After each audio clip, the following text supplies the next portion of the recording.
Hello guys, welcome back to my YouTube channel SKM study a way of success. मैं हूं आपका educator Shivam Mishra. आपका स्वागत करते हैं आपके अपने यूट्यूब चैनल एसकेएम स्टडी पर।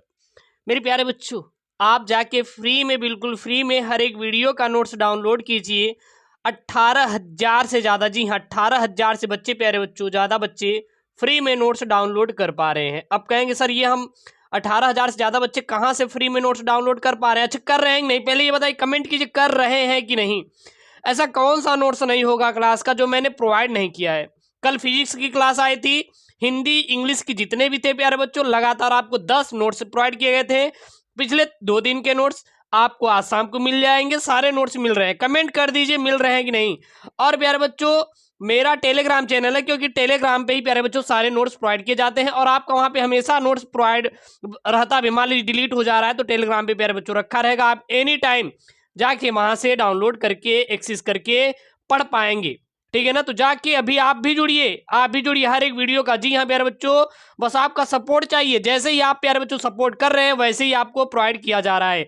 ये मेरा चैनल नहीं है, ये मैं कहता हूं कि हमारे बच्चों यानी कि हमारी फैमिली एसकेएम स्टडी जो बच्चे हैं सभी 2.5 लाख से ज्यादा, इन बच्चों का चैनल है। हमारा कुछ भी नहीं है प्यारे बच्चों, बस आपका सहयोग चाहिए। मेहनत हम करेंगे, आप प्यारे बच्चों एक जुनून पैदा कीजिए पढ़ाई के लिए, बाकी पूरी मेहनत प्यारे बच्चों हमारी होगी।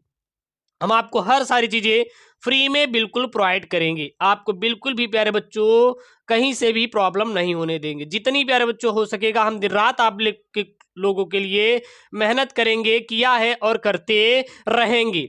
आज का प्यारे बच्चों लाइक बनता है 5 के लाइक और 50 शेयर। जी हाँ, 5 के लाइक, 5,000 लाइक और 50 शेयर बनता है 45 नंबर। आज ही आपको प्यारे बच्चों करवाएंगे 45 नंबर। एक नंबर वाले, 3 नंबर वाले और 5 नंबर वाले जो प्यारे बच्चों प्रश्न आते हैं बोर्ड परीक्षा में, सारे करवाएंगे। और प्यारे बच्चों याद रखना, आपको जो पिछले साल के नोट्स उसी से कराया जाएगा। इन सारे नोट्स भी पाना है तो कमेंट कर दीजिए, इसका मैं नोट्स प्रोवाइड कर दूंगा। जी हाँ, देख सकते हैं बहुत ढेर सारे पेपर हैं। सभी प्यारे बच्चों पेपर को मैंने यहाँ पे अवेलेबल कराया है ताकि आपका प्यारे बच्चों गिनिए कितने हैं यहाँ पे नोट्स। बहुत ढेर सारे नोट्स है, देख सकते हैं ढेर सारे, बहुत ढेर सारे नोट्स और यहाँ पे दे रखे गए हैं। आपको एनालिसिस करके ही बनाया जा रहा है पेपर के, कि आपका पेपर किस प्रकार से प्यारे बच्चों परीक्षाओं में आता है, उसी को एनालिसिस करके बनाया जा रहा है। बस आपका सपोर्ट चाहिए। देखिए अभी इतनी तो इनकम नहीं है कि हमारे पास प्यारे बच्चों की डिजिटल बोर्ड हम ले पाए। जो भी है पेन पेपर के माध्यम से आपको प्रोवाइड कर पा रहे हैं प्यारे बच्चों, क्योंकि हम कोई कोर्स तो बेचते नहीं कि आपसे मैं पैसा प्यारे बच्चे लूँ ढेर सारे इकट्ठा करके मैं सेटअप कर पाऊँ। ठीक है ना? फ्री में बस आपको प्रोवाइड किया जा रहा है। जो है प्यारे बच्चों आपको देने के लिए बस कोशिश की जा रही है पेन कॉपी के माध्यम से। जैसा भी है प्यारे बच्चों हम प्रोवाइड करेंगे, बिल्कुल आपको 1 भी रुपया आपसे लिया नहीं जाएगा। ठीक है ना? बिल्कुल फ्री में पूरा आपको प्रोवाइड करेंगे। बोर्ड परीक्षा 2022, आप लोग कहते हैं कि सर मैं तो कमजोर हूं, बहुत ही कमजोर हूं, मैं आखिरकार अपने बोर्ड परीक्षा की तैयारी कैसे करूं? कोई टेंशन नहीं है, मैं आपको करवा दूंगा। आपकी चाहे मैथ की क्लास हो, चाहे हिंदी की क्लास हो, चाहे इंग्लिश की, चाहे बायोलॉजी की, चाहे फिजिक्स की, चाहे केमिस्ट्री की, कहेंगे तो हिस्ट्री की और भूगोल की भी क्लासेस आपके अवेलेबल करा देंगे। ठीक है ना? बस आपको बेहतरीन तरीके की, मैं मेरे बच्चों कोई दिखाने वाला नहीं है, बस आपको पेन पेपर जो भी है आपको पढ़ाई करना है। बस आपको पढ़ाई करने के लिए हम लोग लगे हुए हैं, हमें कुछ दिखाना नहीं है आपसे, ना मुझे आपसे कोई पैसे लेना है, आपको फ्री में बस सपोर्ट करिए। हमारा संकल्प है 95% दिलाना है, हमारा संकल्प है 95% दिलाना है। तो चलिए हम लोग क्लास को शुरू करते हैं, नहीं तो आप कहेंगे सर आप बहुत टाइम हमारा कंज्यूम कर रहे हैं। चलिए, सबसे यहां मैंने लिया है प्यारे बच्चों अति लघुत्तरी प्रश्न, क्योंकि आपको पता होगा कि आपकी बोर्ड परीक्षा में अति लघुत्तरी प्रश्न पूछे जाते हैं। तो अति लघुत्तरी मैंने प्रश्न उठाया है 2022 के लिए, और जो कि हर साल प्यारे बच्चों आपके बोर्ड परीक्षा में पूछे जा रहे हैं। सारा नोट, सारा पीडीएफ प्यारे बच्चों आपके टेलीग्राम चैनल एसकेएम स्टडी पे मिलेगा। तो सपोर्ट कीजिए, लाइक कीजिए, फटाक से अपने दोस्तों के साथ वीडियोस को शेयर कीजिए। ठीक है ना? वीडियोस को शेयर कीजिए और जो नोट्स आपको देते हैं उसको प्यारे बच्चों अपने दोस्तों के साथ जरूर शेयर कर दीजिएगा और कर दीजिएगा। ठीक है ना? क्योंकि उनकी भी हेल्प हो जाए और वो भी नोट्स डाउनलोड करके प्यारे बच्चों अपनी तैयारी कर पाए। यहाँ पे है अवतल लेंस के प्रथम फोकस की परिभाषा लिखिए। अवतल लेंस के प्रथम फोकस की परिभाषा लिखना है कि अवतल लेंस का जो प्रथम फोकस होता है उसकी परिभाषा क्या होती है, वह होता क्या है अवतल लेंस की प्रथम फोकस। इसकी प्यारे बच्चों आपको क्या करना है, परिभाषा करना है। ठीक है ना? यहाँ पे देना है, तो यहाँ पे उत्तर लिखेंगे। लेंस की मुख्य अक्ष पर स्थित वह निश्चित बिंदु, लेंस की मुख्य अक्ष पर स्थित वह निश्चित बिंदु, यानी कि यह निश्चित होगा, अनिश्चित नहीं है। मान लीजिए यहाँ पे कोई है तो ये निश्चित रहेगा कि यही है, ये फिक्स पॉइंट है, ठीक है ना।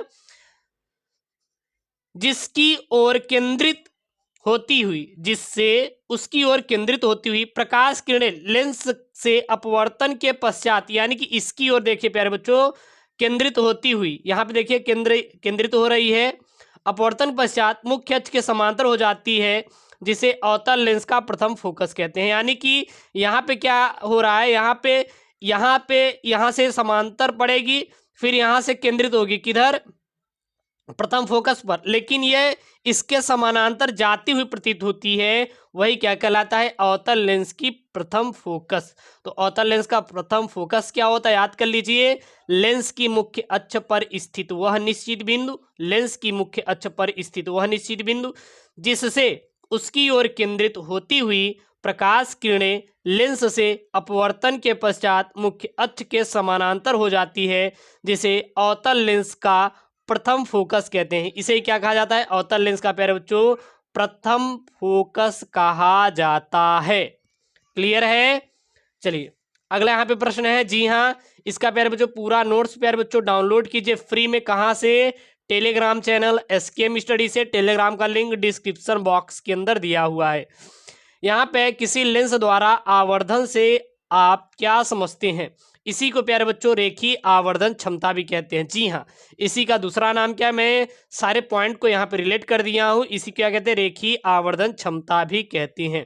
होता क्या है, तो लेंस द्वारा बने किसी वस्तु के प्रतिबिंब की लंबाई तथा वस्तु की लंबाई के अनुपात को आवर्धन या रेखीय आवर्धन क्षमता कहते हैं।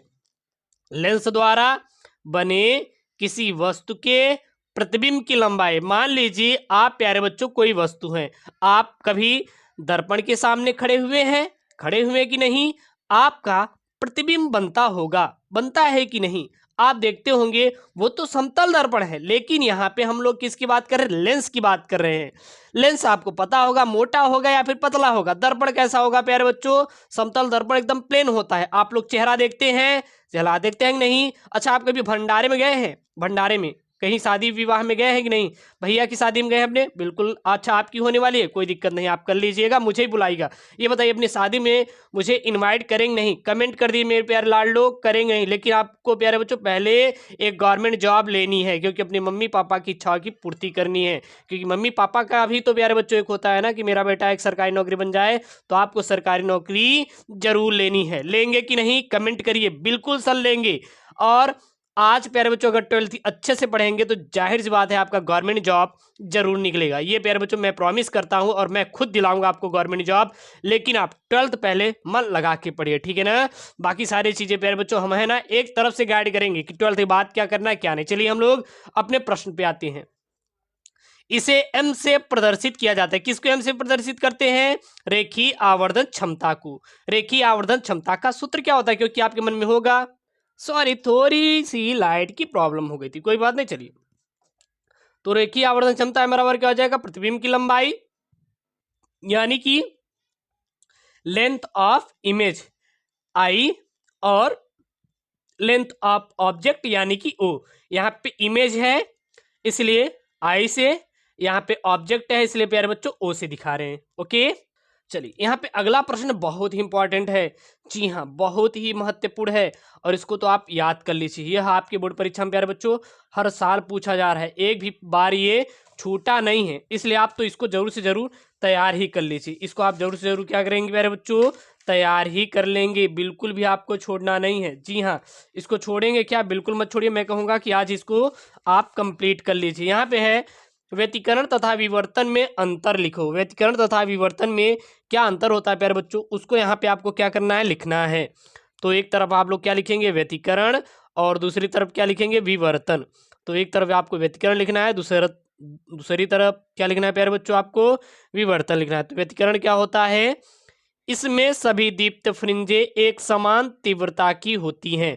इसमें सभी दीप्त फ्रिंजे एक समान तीव्रता की होती हैं। और विवर्तन, इसमें सभी दीप्त फ्रिंजे विभिन्न तीव्रता की होती हैं। व्यतिकरण क्या होता है, इसमें सभी दीप्त फ्रिंजे एक समान तीव्रता की होती हैं। और विवर्तन क्या होता है, इसमें सभी दीप्त फ्रिंजें विभिन्न तीव्रता की होती है और किस क्रम में प्यारे बच्चों, घटते क्रम में होती हैं। यह सबसे बड़ा पॉइंट है, आपका ऑब्जेक्टिव इधर से बन जाता है। तो हर एक चीजों को आपको अच्छे से पढ़ना है, ठीक है ना, हर एक चीजों को प्यारे बच्चों अच्छे से पढ़ना है, बिल्कुल भी छोड़ा नहीं है। तो आपने शेयर किया कि नहीं अपने दोस्तों के साथ, एक बार बता दीजिए प्यारे बच्चों, एक बार आपने शेयर किया कि नहीं, एक आपने शेयर किया कि नहीं अपने दोस्तों के साथ, बता दीजिए, फटाक से कमेंट कर दीजिए और शेयर कर दीजिएगा, ठीक है ना। चलिए अगला है यहाँ पे, इसमें सभी फ्रिंजेस समान चौड़ाई की होती हैं, लेकिन विवर्तन में ऐसा कुछ भी नहीं होता। इसमें सभी फ्रिंजेस समान चौड़ाई की नहीं होती। विवर्तन में सभी फ्रिंजें समान चौड़ाई की नहीं होती, व्यतिकरण में सभी फ्रिंजें क्या होती हैं, समान चौड़ाई की होती हैं। अगला, इसमें निम्निष्ट प्रायः पूर्णतया अंधकारमय होता है, लेकिन विवर्तन में ऐसा कुछ भी नहीं होता, बिल्कुल कुछ भी नहीं होता। अगला प्रश्न है यहाँ पे, देहली आवृत्ति से आप क्या समझते हैं? देहली आवृत्ति होती क्या है और देहली आवृत्ति से आप क्या समझते हैं? बता दीजिए फटाक से प्यारे बच्चों कि देहली आवृत्ति से आप लोग क्या समझते हैं। तो देहली आवृत्ति आपतित प्रकाश की वह न्यूनतम आवृत्ति है। देहली आवृत्ति आपतित प्रकाश की वह न्यूनतम आवृत्ति है जो किसी धातु से प्रकाश इलेक्ट्रॉन का उत्सर्जन कर सके। इसे V0 से प्रदर्शित करते हैं। इसे किससे प्रदर्शित किया जाता है?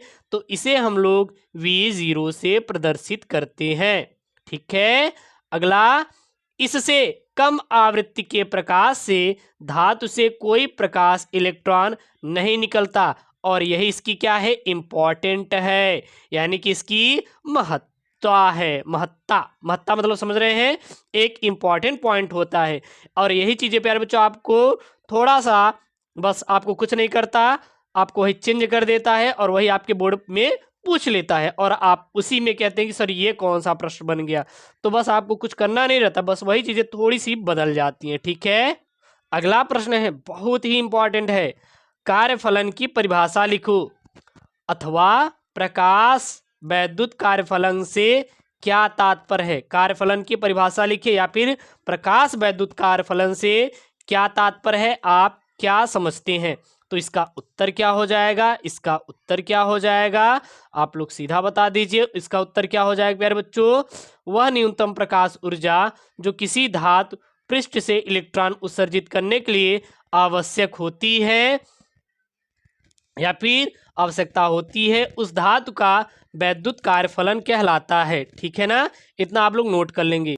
और इसे हम लोग किससे प्रदर्शित करते हैं, तो इसे हम लोग वर्क फंक्शन कहते हैं, इसलिए हम लोग इसको W से प्रदर्शित करते हैं, ठीक ना। अगला यहाँ पे W बराबर इसका मान लीजिए, आपका ये फार्मूला मैंने अलग से जोड़ दिया क्योंकि यह इंपॉर्टेंट है और यही आपके ऑब्जेक्टिव में पूछ लेता है बोर्ड परीक्षा में। मान लीजिए आपका दे दिया कि प्रकाश वैद्युत कार्यफलन का फार्मूला क्या होता है, सूत्र क्या होता है, तो आप सीधा बता दीजिएगा HC/λ0। HC/λ0, H का मान भी दिया रहता है पेपर में और C का मान प्रकाश है और 3 × 10⁸ मीटर पर सेकंड या फिर 3.08 कभी कभी बोल देते हैं, हालांकि इसको बस उतना ही बोलते हैं, 3 × 10⁸ और λ0, ठीक है ना। और इसको आप नोट कर लीजिए। चलिए अगला हम लोग देखते हैं। चलिए अब यहाँ पे प्यारे बच्चों हम लोग देखते हैं सबसे महत्वपूर्ण लघुत्तरी प्रश्न। मैंने बोला ना कि अति लघुत्तरी, लघुत्तरी, बहुविकल्पी, द्विउत्तरी सारे प्रश्नों को डिस्कशन करेंगे। लाइक शेयर नहीं रुकना चाहिए, जितना आप प्रॉमिस किए मुझसे करेंगे, मैं आपसे प्रॉमिस किया हूँ कि फ्री में सारा चीज देने का प्यारे बच्चों, तो फ्री में दूंगा, ठीक है ना। बिल्कुल भी आपको घबराना नहीं है, बोर्ड की टेंशन तो लेना ही नहीं है, सारी चीज प्यारे बच्चों दे रहा हूँ। आप देखिए, वीडियो देखिए, उसके बाद जाके नोट्स डाउनलोड करके पढ़ लीजिए, इतने में आपका सारा कंप्लीट हो जाएगा, ठीक है ना। चलिए तो हम लोग वीडियो शुरू करें। फिर यहाँ पे देखते हैं प्यारे बच्चों, क्रांतिक कोण की परिभाषा लिखिए। जी हाँ, क्रांतिक कोण क्या होता है, जरा सोचिए क्रांतिक कोण होता क्या है। चलिए हम सोचते हैं, सघन माध्यम में बना वह आपतन कोण। अब आपतन कोण क्या होता है, आने वाली किरण अभिलंब के बीच बने कोण को आपतन कोण कहते हैं। जिसके लिए विरल माध्यम में अपवर्तन कोण 90 अंश होता है, वो क्रांतिक कोण कहलाता है। उसे हम लोग क्या कहते हैं प्यारे बच्चों, क्रांतिक कोण कहते हैं। उसे क्या कहते हैं, क्रांतिक कोण कहते हैं। क्लियर है। क्रांतिक कोण को C से प्रदर्शित करते हैं। क्रांतिक कोण को किससे प्रदर्शित किया जाता है? तो क्रांतिक कोण को C से प्रदर्शित किया जाता है। ओके, फटाक से प्यारे बच्चों शेयर कीजिए अपने दोस्तों के साथ, वीडियो को लाइक करें और अपने दोस्तों से प्यारे बच्चों बोले कि एसकेएम स्टडी पूरा फ्री में तैयारी करा रहा है, फटाक से वो लोग ज्वाइन कर पाए, ठीक है ना। एक आपको प्रश्न दे रहा हूं, आप लोग सॉल्व करेंगे कि नहीं? बल्कि मैंने सॉल्व भी किया है और इसका फॉर्मूला भी दिया है, बस आपको आंसर निकाल के प्यारे बच्चों फटाक से लास्ट तक आप कमेंट कर दीजिए। आप लोग लास्ट तक जैसी वीडियो खत्म हो तब तक प्यारे बच्चों कमेंट कर दीजिएगा अपना आंसर। चलिए, एक पतले प्रिज्म का कोण 4 डिग्री है। कोई पतला प्रिज्म है, उसका कोण कितना है? 4 डिग्री है, तथा पदार्थ का अपवर्तनांक 1.5 है, तो उसका न्यूनतम विचलन कोण ज्ञात करो। देखिए, कोई पतला प्रिज्म है, प्रिज्म आपको पता होगा, जब हम सफेद रंग की प्रकाश डालते हैं तो उससे 7 किरणें निकलती हैं, बैनिया, पिनाला, बैंगनी, लीला, आसमानी, हरा, पीला, नारंगी, लाल। और क्रांतिक कोण यानी कि ए की वैल्यू कितनी दी है? 4 डिग्री दिया है, तथा पदार्थ का अपवर्तनांक एन की वैल्यू कितना दिया है? 1.5 दिया है, तो उसका न्यूनतम विचलन कोण यानी कि डेल्टा एम यहाँ पे निकालना है। और न्यूनतम विचलन कोण का फार्मूला क्या होता है? Delta M equal to N minus 1 into A. N की वैल्यू 1.5 माइनस 1, 1.5 में से एक गई 0.5 बचा, इंटू 4, ए की वैल्यू 4 और 4 का मल्टीप्लाई कर दीजिए। बताइए आंसर कितना आया, कमेंट करिए अपना आंसर फटाक से। चलिए अगला प्रश्न है यहाँ पे, तरंगाग्र किसे कहते हैं? तरंगाग्र क्या होता है? जरा बताइए फटाक से प्यारे बच्चों कि तरंगाग्र होता क्या है और तरंगाग्र किसे कहते हैं? तो किसी माध्यम में किसी क्षण खींचा गया ऐसा काल्पनिक पृष्ठ, किसी माध्यम में किसी क्षण खींचा गया ऐसा काल्पनिक पृष्ठ जिसमें स्थित सभी कण कंपन की समान कला में हो, तो तरंगाग्र कहलाता है। किसी माध्यम में किसी क्षण खींचा गया ऐसा काल्पनिक पृष्ठ जिसमें स्थित सभी कण कंपन के क्या हो? समान कला में हो, तरंगाग्र कहलाता है। समाग माध्यम में किसी तरंग का तरंगाग्र सदैव तरंग संचरण की दिशा क्या होता है? लंबवत होता है। और यह आप नोट पॉइंट में प्यारे बच्चों कर लीजिए, किस में कर लेंगे? नोट पॉइंट में कर लीजिए कि समांग माध्यम, समांग माध्यम का मतलब होता है कि या तो वो वायु माध्यम है, या तो वो कोई कांच का माध्यम है, या तो वो कोई पानी का माध्यम है, या तो वो वाटर है। मतलब कि जो माध्यम है, मीडियम है, वो कोई ना कोई प्यारे बच्चों समान है। जैसे कि देखिए, अगर आपका हिंदी मीडियम, टोटल आपका हिंदी में पढ़ाया जाता है, इंग्लिश मीडियम टोटल आपका इंग्लिश पढ़ाया जाता है, बस इतना ही चीज़ें आपको समझने के लिए प्यारे बच्चों इतना बहुत है। अगला यहाँ पे, कला संबद्ध स्रोतों से आप क्या समझते हैं? कला संबद्ध स्रोतों से आप प्यारे बच्चों क्या समझते हैं? फटाक से कमेंट कर दीजिए कि कला संबद्ध स्रोत होता क्या है। क्या आपको पता था कि नहीं इसके पहले? कला संबद्ध स्रोत क्या होता है आप बता दीजिए, ठीक है। चलिए, ऐसे ऐसे दो तरंग उत्पादक स्रोत, ऐसे दो तरंग उत्पादक स्रोत यानी कि प्रकाश स्रोत या ध्वनि स्रोत, यानी कि दो स्रोतों में से कोई एक प्यारे बच्चों हो सकता है। दो स्रोतों में से प्यारे बच्चों एक स्रोत हो सकता है। कौन कौन सा? या तो प्यारे बच्चों आपका ध्वनि स्रोत होगा, या फिर प्यारे बच्चों प्रकाश स्रोत होगा, ठीक है ना। चलिए, जिसकी प्रारंभिक कलाओं का अंतर समय के साथ स्थिर बना रहता है, कला संबद्ध स्रोत कहलाता है। जिसका प्रारंभिक कलाओं का अंतर समय के साथ क्या बना रहे? स्थिर बना रहे, उसे हम लोग कला संबद्ध स्रोत कहते हैं। क्लियर है। चलिए अगला यहाँ पे है, द्रव्य तरंगे क्या हैं? और द्रव्य तरंगों की तरंग दैर्ध्य का सूत्र लिखिए। जी हाँ, बहुत इंपॉर्टेंट है प्यारे बच्चों, नोट कर लीजिए अपने नोटबुक में। कोई दिक्कत नहीं, आपका प्यारे बच्चों नोट्स तो दे रहे हैं ना, आप 2 बार वीडियो देख लीजिए ईयरफोन लगा के और नोट्स पढ़ लीजिए, इतने में आपका सारे चीज क्लियर हो जाएगा और आपको कुछ पढ़ने की बिल्कुल जरूरत होगी ही नहीं। इतना ही आपके लिए प्यारे बच्चों बहुत है, ठीक है। तो गतिमान द्रव्य कण से संबद्ध तरंगे द्रव्य तरंगे अथवा दे ब्रागली तरंगे कहलाती है। गतिमान द्रव्य कण से संबद्ध तरंगे द्रव्य तरंगे अथवा दे ब्रागली तरंगे कहलाती हैं। इनकी तरंग दैर्ध्य का सूत्र लैम्डा बराबर h/mv होता है। इनकी तरंग दैर्ध्य का सूत्र क्या होता है? लैम्डा बराबर h/mv होता है। लैम्डा बराबर क्या होता है? H अपान एम वी होता है, जहाँ m क्या है कण का द्रव्यमान, v क्या है कण का वेग और h क्या है आपका प्लांक नियतांक, उसको क्या कहते हैं प्लांक नियतांक कहते हैं। इन तरंगों का प्रायोगिक सत्यापन डेविसन तथा जर्मन के प्रयोग से करते हैं। इन तरंगों का जो प्रायोगिक सत्यापन होता है प्यारे बच्चों किससे किया जाता है, तो वो किया जाता है प्यारे बच्चों डेविसन तथा जर्मन के प्रयोग से, जर्मन जो है इसके प्रयोग से ही इन तरंगों का प्रायोगिक सत्यापन करते हैं। और यहाँ पे प्यारे बच्चों 3 टॉपिक आपको पढ़ने के लिए दे रहा हूँ और एक सारे प्यारे बच्चों दीर्घ उत्तरी प्रश्न। जी हाँ, ये सारे क्या हैं दीर्घ उत्तरी प्रश्न है, इसको आपको करना है। क्या है सबसे पहला प्रश्न, हाइड्रोजन परमाणु की nवीं कक्षा में इलेक्ट्रॉन की ऊर्जा का सूत्र लिखो। हाइड्रोजन परमाणु का प्रथम उत्तेजन विभव, प्रथम उत्तेजन ऊर्जा तथा आयनन विभव का मान ज्ञात करो। यह इंपॉर्टेंट है और इसको प्यारे बच्चों आप खुद सॉल्व करके और तैयार कर लेंगे, इंपॉर्टेंट है। अगला इसी से प्यारे बच्चों प्रश्न बन जाता है कभी कभी, हाइड्रोजन परमाणु की बामर श्रेणी की प्रथम रेखा की तरंग दैर्ध्य 65,060 यानी 6,560 एंगस्ट्राम है। इस श्रेणी की तीसरी रेखा की तरंग दैर्ध्य ज्ञात करो। हाइड्रोजन परमाणु की बामर श्रेणी की प्रथम रेखा की तरंग दैर्ध्य कितनी है प्यारे बच्चों 6,560 एंगस्ट्राम है। तो इस श्रेणी की तीसरी रेखा की तरंग दैर्ध्य क्या होती है। अगला प्रश्न है यहाँ पे, प्रश्न क्या है, नाभिकीय विखंडन एवं नाभिकीय संलयन में लिखो। यह आपका लघु उत्तरीय प्रश्न है। जो भी प्यारे बच्चों प्रश्न आएंगे मैं आपको बताता चलूंगा, ठीक है ना। जो भी प्रश्न आपको बताता चलूंगा, बिल्कुल भी आपको परेशान नहीं होना पड़ेगा, आपको बिल्कुल भी कहीं से परेशानी नहीं देखने को मिलेगी, ठीक है ना। चलिए, एक तरफ नाभिकीय विखंडन, दूसरी तरफ नाभिकीय संलयन। तो नाभिकीय विखंडन क्या होता है, फिर देखेंगे नाभिकीय संलयन क्या होता है। यह क्रिया केवल भारी तत्वों के नाभिकों में कराई जाती है। नाभिकीय संलयन, यह क्रिया केवल हल्के तत्वों के नाभिकों से होती है। यह क्रिया साधारण ताप पर कराई जाती है। यह क्रिया केवल उच्च ताप पर कराई जाती है। इस क्रिया में उत्पन्न ऊर्जा लगभग 200 मिलियन इलेक्ट्रॉन वोल्ट होता है। इस क्रिया में उत्पन्न ऊर्जा लगभग 24 मिलियन इलेक्ट्रॉन वोल्ट होती है। ओके, अगला हम लोग क्या लिखेंगे, इस क्रिया में ऊर्जा परिवर्तन की प्रतिशत क्षमता कम होती है। इस क्रिया में ऊर्जा परिवर्तन की प्रतिशत क्षमता अधिक होती है।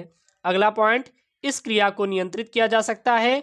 इस क्रिया को नियंत्रित नहीं किया जा सकता, जैसे नाभिकीय रिएक्टर और इसमें हाइड्रोजन बम। अगला प्यारे बच्चों प्रश्न है, प्रश्न क्या है, नाभिक की बंधन ऊर्जा से आप क्या समझते हैं, या फिर नाभिक की बंधन ऊर्जा से क्या तात्पर्य है। तो किसी नाभिक की बंधन ऊर्जा वह बाह्य ऊर्जा है, किसी नाभिक की बंधन ऊर्जा वह बाह्य ऊर्जा है जो नाभिक के न्यूक्लियनों को परस्पर अलग अलग करने के लिए आवश्यक होती है। किसी नाभिक की बंधन ऊर्जा जितनी अधिक होगी वह नाभिक उतना ही अधिक अस्थायी होगा, वह नाभिक उतना ही अधिक क्या होगा प्यारे बच्चों अस्थायी होगा, ठीक है ना। चलिए, अब आपको प्यारे बच्चों जो पीडीएफ वो एसकेएम स्टडी मिलेगा। टारगेट है प्यारे बच्चों 5,000 लाइक का, लेकिन मैं आपको कहता हूँ केवल 100 ही लाइक कर दीजिए, ठीक है ना। चलिए, अब हम लोग क्या देख लेते हैं प्यारे बच्चों, बहुविकल्पी देख लेते हैं। देखिए, बहुविकल्पी में प्यारे बच्चों प्रश्न है यहाँ पे, और यहाँ पे 95% प्यारे बच्चों गारंटी के साथ और 100% यहाँ से प्रश्न आएंगे। कमेंट करेंगे विद्युत धारा का मात्रक क्या होता है, विद्युत धारा का मात्रक क्या होता है, कौन सा वैद्युत क्षेत्र का मात्रक है, इनमें से कौन सा प्यारे बच्चों वैद्युत क्षेत्र का मात्रक है। बहुत बहुविकल्पी प्रश्न है, बहुत ही इंपॉर्टेंट है आपके परीक्षा के लिए। मैंने बोला प्यारे बच्चों जितने अंक बोले हैं उतना अंक दिलाएंगे, आपका एक भी प्रश्न बाहर से नहीं आएगा, ठीक है ना। चलिए, कौन सा वैद्युत क्षेत्र का मात्रक है, कौन सा वैद्युत क्षेत्र का मात्रक, न्यूटन प्रति कूलम, वोल्ट प्रति मीटर, जूल प्रति कूलम इंटू मीटर, या इनमें से सभी। तो कौन सा वैद्युत क्षेत्र का मात्रक है, वो है प्यारे बच्चों इनमें से सभी, इनमें से सभी।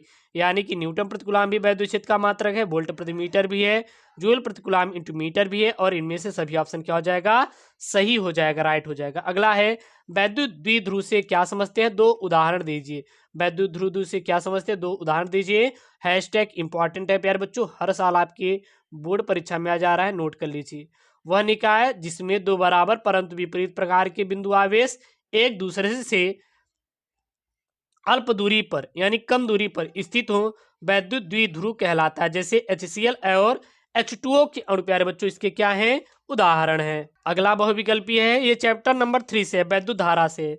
विशिष्ट चालकता का मात्रक है। विशिष्ट चालकता का मात्रक क्या होता है? Ohm metre, ohm metre inverse, ohm inverse metre inverse या ओम इनवर्स मीटर। तो विशिष्ट चालकता का मात्रक जो होता है ओम इंटू मीटर होता है। ओम इंटू मीटर किसकी होती है? विशिष्ट चालकता का मात्रक होता है। अगला प्यारे बच्चों प्रश्न यहाँ पे, प्रश्न क्या है? वैद्युत परिपथ संबंधित किरचॉफ का धारा नियम लिखो। तो किसी वैद्युत परिपथ में किसी भी संधि पर मिलने वाली सभी धाराओं का बीजगणितीय योग शून्य होता है, अर्थात अपसाइलम जीरो बराबर, अपसाइलम आई बराबर जीरो। सभी धाराओं का, यानी जितनी भी धाराएं होंगी I1, I2, I3, IN तक जो भी धाराएं होंगी, इनका प्यारे बच्चों योग करेंगे तो क्या प्राप्त होता है? शून्य प्राप्त होता है। ओके। अगला प्रश्न है, चुंबकीय आमुत्तर तथा भौगोलिक आमुत्तर के बीच का कोण कहलाता है? नतिकोण, द्विघात कोण, चुंबकीय आघूर्ण या चुंबकीय क्षेत्र। तो चुंबकीय आमुत्तर तथा भौगोलिक आमुत्तर के बीच का कोण जो कहलाता है वो कहलाता है द्विघात कोण कहलाता है। चुंबकीय आमुत्तर तथा भौगोलिक आमुत्तर के बीच का कोण क्या कहलाता है? द्विघात कोण कहलाता है, रट लीजिए। अगला प्रश्न है, नत्य कोण का अधिकतम मान क्या है? यह किन स्थानों पर होता है? तो नत्य कोण का अधिकतम मान 90 अंश है। नत्य कोण का अधिकतम मान कितना होता है? 90 अंश होता है, जो पृथ्वी के उत्तरी व दक्षिणी चुंबकीय ध्रुव पर होता है। अगला प्रश्न है, चुंबकीय बल रेखाओं एवं वैद्युत बल रेखाओं के में अंतर लिखिए। तो चुंबकीय बल रेखाएं बंद वक्र होती हैं, जबकि वैद्युत चुंबकीय बल बंद रेखाएं क्या होती हैं? बंद वक्र नहीं होती। तो ये प्यारे बच्चों प्रश्न तैयार कर लीजिए, बहुत ही इंपॉर्टेंट है। और यहां से प्यारे बच्चों आपका 45 अंक बिल्कुल पक्का होगा। प्यारे बच्चों तैयार कर लीजिए आज ही पूरा नोट्स, पीडीएफ, सारी चीजें प्यारे बच्चों टेलीग्राम चैनल एसकेएम स्टडी पर आपको उपलब्ध कराई जा रही फ्री में। 18,000 से ज्यादा बच्चे फ्री में नोट्स डाउनलोड कर रहे हैं, तो आप भी प्यारे बच्चों डाउनलोड कीजिए, अपने दोस्तों के साथ शेयर करना मत भूलिए। ओके दोस्तों, थैंक यू। जय हिंद। #जय हिंद, भारत माता की जय कमेंट कीजिए।